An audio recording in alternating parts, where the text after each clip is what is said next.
បាញ់សัตว์ដើរកាត់នៅចំការ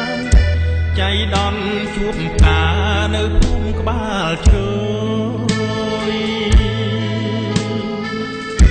មកផាច្រើនណាស់រឹងបានតែមួយចិត្តខ្ញុំផ្ដើមព្រួយព្រោះលួចស្នេហាផ្ដាំតាមទូតឲ្យរូតនៅចុតមក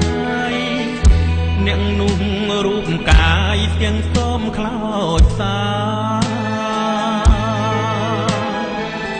ខ្វាំងទាំងបុណ្យស័ក្តិខ្វាំងទាំងវាចាមិនអាចស៊ើបការឲ្យដឹងចិត្តស្រីបុកផាក្បាលជ្រោយខ្ញុំឆ្លួយចិនតាប្រកោវាសនានឹងចន្ទភ័ងក្តីអូលោកអ្នកតានាមក្បាល8វិញយល់សពស្រីពីរឿងខ្ញុំផងនេះប្រាថ្នាបេះកាងអើយក្បាលជ្រោយថែមិនឲ្យរយជ្រុំធ្លាក់ចោលទៅរៀមជាបាំងសាកំព្រាបងកង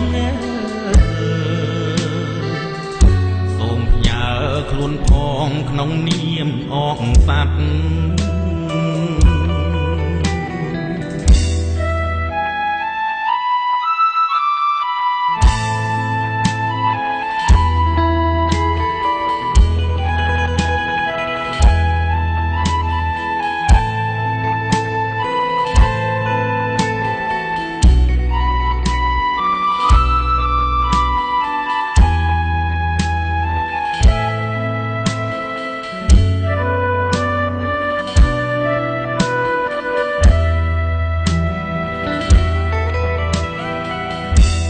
បុក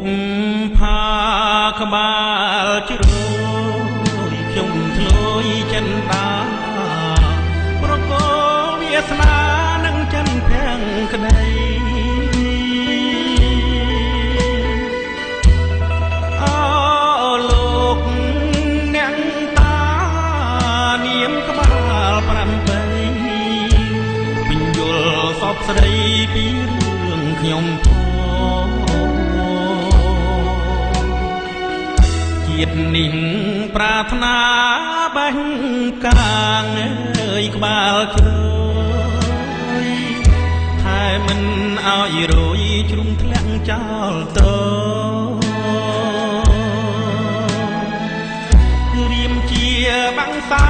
កំព្រាបងកងសូមផ្ញើខ្លួនផងក្នុងនាមអងសัตว์